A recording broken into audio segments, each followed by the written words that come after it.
Hello నమస్తే. బీహార్ ఎన్నికల్లో విజయం కోసం భారతీయ జనతా పార్టీ చెమటోడుస్తోంది. బీహార్ ఎన్నికల్లో కుట్ర చేసి గెలవాలనుకుంటోంది భారతీయ జనతా పార్టీ అనే విషయాన్ని ఇండీ కూటమి ప్రజల ముందు బలంగా ఉంచగలిగింది. ఎన్నికల కమిషన్ చేసిన తప్పులన్నీ భారతీయ జనతా పార్టీకి చుట్టుకున్నాయి. ఎన్నికల కమిషన్ తప్పు చేస్తూ దేశ ప్రజల ముందు అడ్డంగా దొరికిపోయిన తర్వాత, ఎన్నికల కమిషన్ ప్రెస్ కాన్ఫరెన్స్ చూసిన తర్వాత ఎన్నికల కమిషన్ తప్పు చేసిందని దేశంలో మెజారిటీ ప్రజలు నమ్ముతున్న వేళ బీహార్ ఎన్నికల్లో ఏం చేయాలో దిక్కుతోచని పరిస్థితిలో భారతీయ జనతా పార్టీ కనపడుతోంది. బీహార్ ఎన్నికల్లో గెలవకపోతే, బీహార్ ఎన్నికల్లో ఓడిపోతే భారతీయ జనతా పార్టీ సర్కారు కేంద్రంలో ఉండే పరిస్థితి లేదు. భారతీయ జనతా పార్టీ సర్కారు కూలిపోతుంది అంటూ పక్క కాంగ్రెస్ పార్టీ క్యాంపెయిన్ చేస్తోంది. బీహార్లో కనుక ఓడిపోతే నరేంద్ర మోడీ నాయకత్వం వీక్ అయిపోతుంది, నరేంద్ర మోడీని పదవి నుంచి దించేస్తారు అంటూ ప్రచారం భారతీయ జనతా పార్టీలోని కొన్ని వర్గాలు చేస్తున్నాయి. ఇటువంటి నేపథ్యంలో నరేంద్ర మోదీకి బీహార్ ఎన్నికలు అత్యంత కీలకంగా మారాయి. ఈ ఎన్నికల్లో గెలవడం, ఈ ఎన్నికల్లో ఖచ్చితంగా విజయం సాధించడం ఆయనకు అత్యవసరం. చావో రేవో అన్నట్టుగా మోదీకి బీహార్ ఎన్నికలు కనపడుతున్నాయి. బీహార్ ఎన్నికల నేపథ్యంలో బీహార్లో గడిచిన దశాబ్ద కాలంలో మెజారిటీ సమయం ఎన్డీఏ సర్కారే పరిపాలన చేసింది బీహార్ రాష్ట్రాన్ని. భారతీయ జనతా పార్టీ పదే పదే వల్లెవేసే డబుల్ ఇంజిన్ సర్కారే దశాబ్ద కాలంలో ఎక్కువ సమయం బీహార్ని పరిపాలించింది. అటువంటి రాష్ట్రంలో ఎన్నికలు జరగబోతున్న సమయంలో ఆ రాష్ట్ర సర్కార్ అయినా లేకపోతే కేంద్రంలో ఉన్న భారతీయ జనతా పార్టీ అయినా అక్కడికి వెళ్ళి ఎన్నికల్లో క్యాంపెయిన్ చేయాల్సింది 10 ఏళ్లలో మేమేం చేశాం బీహార్కి అని, 10 ఏళ్లలో మేమేం చేశాం బీహార్కి అని ఆ రాష్ట్రంలో ఉన్న ప్రభుత్వం కానీ, 10 ఏళ్ళుగా కేంద్రంలో ఉన్న ప్రభుత్వం కానీ చెప్పి ఓట్లు అడగాలి. ప్రజలకు 10 ఏళ్ల కాలంలో ఏం చెప్పి అధికారంలోకి వచ్చారో, ఆ ప్రామిస్లు ఎంత మేరకు ఫుల్ఫిల్ చేశారో ప్రజల కళ్ళ ముందు పెట్టాల్సిన అవసరం ఉంది. గడిచిన 3 టర్ములు కూడా బీహార్ ప్రజలు ఎన్డీఏ సర్కారుకు మెజారిటీ సీట్లను ఇస్తూ వచ్చారు. సో మెజారిటీ సీట్లు ఇస్తూ దశాబ్ద కాలంలో ఎక్కువ సమయం మీకు అధికారాన్ని బీహార్ ప్రజలు కట్టబెడితే బీహార్ ప్రజలకు మీరేం ఒరగబెట్టారో చెప్పి కదా ఓట్లు అడగాలి.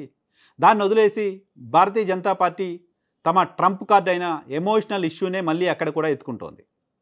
భారతీయ జనతా పార్టీ ఒక్కొక్క సందర్భంలో ఒక్కొక్క రకమైన ఎమోషనల్ ఇష్యూని తీసుకొచ్చి ఎన్నికల తెప్పని దాటుతోంది.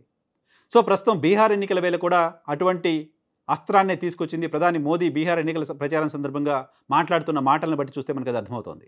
ప్రధాని మోదీ చెప్తున్నారు, దేశంలోకి అక్రమంగా చొరబాట్లు పెరిగిపోతున్నాయి, బీహార్లోకి అక్రమంగా చొరబాట్లు జరుగుతున్నాయి, బీహార్ ద్వారా దేశంలోకి అక్రమంగా చొరబాట్లు జరుగుతున్నాయి, బీహార్లోకి అక్రమ చొరబాట్ల వెనుక ఆర్జేడీ కాంగ్రెస్ పార్టీలు ఉన్నాయంటూ నరేంద్ర మోదీ మాట్లాడుతున్నారు.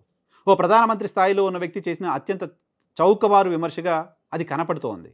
ఎందుకు ఆ మాట అంటున్నానంటే, గడిచిన 10 ఏళ్ల కాలంగా 11 ఏళ్లుగా ఈ దేశాన్ని పరిపాలిస్తున్న భారతీయ జనతా పార్టీ, ఈ దేశాన్ని పరిపాలిస్తున్న వ్యక్తి నరేంద్ర మోదీ బీహార్ నుంచి అక్రమంగా దేశంలోకి వలసలు జరుగుతున్నాయంటే ఎవరు మొదటి వ్యక్తి దాన్ని ఆపాల్సిన వ్యక్తి?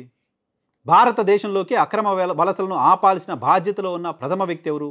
ప్రధానమంత్రి కాదా? ఈ దేశంలోకి అక్రమంగా ఎవరైనా వలస వస్తే దాన్ని ఆపలేకపోవడం ప్రధానమంత్రి చేతగానితనం కాదా? కేంద్ర ప్రభుత్వం చేతగానితనం కాదా? గడిచిన దశాబ్ద కాలంలో 2 ఏళ్ళు కూడా సరిగ్గా బీహార్లో అధికారంలో లేని ఆర్జేడీ, అసలు బీహార్లో అధికారంలో లేని కాంగ్రెస్ పార్టీ అక్రమంగా వలసలను ఏ రకంగా ప్రోత్సహిస్తాయి? ఓ పార్టీలు వలసలను ఎలా ప్రోత్సహిస్తాయి? అక్కడ స్థానికంగా ప్రభుత్వం లేదు, కేంద్రంలో ప్రభుత్వం లేదు. అటువంటప్పుడు అక్కడ ఇక్కడ ప్రభుత్వంలో లేని ఒక 2 రాజకీయ పార్టీలు అక్రమంగా వలసలను ఎలా ప్రోత్సహిస్తున్నాయి? ఇతర దేశాల నుంచి ఎవడో కంచె దాటి దేశంలోకి వస్తుంటే దేశాన్ని పాలిస్తున్న పార్టీ ఏం చేస్తోంది? దేశాన్ని పాలిస్తున్న ప్రభుత్వం ఏం చేస్తోంది? దేశాన్ని పాలిస్తున్న నేత ఏం చేస్తున్నారు? ఈ ప్రశ్న ప్రజల వైపు నుంచి వస్తుంది, ఈ ప్రశ్న దేశం వైపు నుంచి వస్తుందనే కనీస విజ్ఞత కూడా లేకుండా ప్రధానమంత్రి బీహార్ ఎన్నికల వేళ ఎమోషన్ పాలిటిక్స్ చేస్తున్నారు. మళ్ళీ దేశంలోకి ఇంకా రోహింగ్యాలు వస్తున్నారు, దేశంలోకి ముస్లింలు వస్తున్నారు, దేశంలోకి ఇంకెవరో వస్తున్నారంటూ చెప్పి అక్కడ ప్రజల్ని మరో రకంగా ఎమోషన్లో ఉంచి ఓట్లు తీసుకొని గెలవాలనే చౌకబారు రాజకీయాన్ని బీహార్లో మొదలుపెట్టారు. ఎన్నికల్లో చేసిందేంటో చెప్పుకోలేక, చెప్పుకోవడానికి ఏమీ లేక మరోసారి ఎమోషన్ని రైజ్ చేయడం ద్వారా ఎన్నికల్లో విజయం సాధించాలనే ఎత్తుగడ భారతీయ జనతా పార్టీ వేస్తోంది. ఇక్కడ అటువంటి ఎత్తుగడ వేయడం ద్వారా గడిచిన కొద్ది రోజులుగా బీహార్లో ఓట్ చోరీ అంశానికి సంబంధించి రాహుల్ గాంధీ పాదయాత్ర చేస్తూ ఉన్నారు. ఇండీ కూటమికి సంబంధించిన నేతలంతా బీహార్లో విస్తృతంగా పర్యటనలు చేస్తున్నారు. చాలా పెద్ద ఎత్తున రాహుల్ గాంధీ అక్కడ చేస్తున్న యాత్రకు ప్రజల నుంచి స్పందన కనిపిస్తోంది. చాలా పెద్ద ఎత్తున ప్రజల నుంచి స్పందన కనిపిస్తోంది. సో అక్కడ ఓట్ చోరీ జరిగిందనే విషయాన్ని ప్రజలు బలంగా నమ్ముతున్నారు. 65 లక్షల ఓట్లు తీసేశారనే అంశానికి సంబంధించి చాలా పెద్ద చర్చ జరుగుతోంది. భారతీయ జనతా పార్టీ కేంద్ర ప్రభుత్వం ఈ క్షణానికి 65 లక్షల ఓట్లు తీసివేయడానికి సంబంధించి ఒక్క మాట కూడా మాట్లాడదా? ప్రధాని మోడీ నేరుగా చెప్పొచ్చు కదా, 65 లక్షల మంది దేశం దాటి దేశంలోకి చొరబాటు ద్వారా వచ్చిన పాకిస్తానీలను, బంగ్లాదేశీలను, నేపాలీలను? ఆ మాట ఎందుకు చెప్పలేకపోతున్నారు?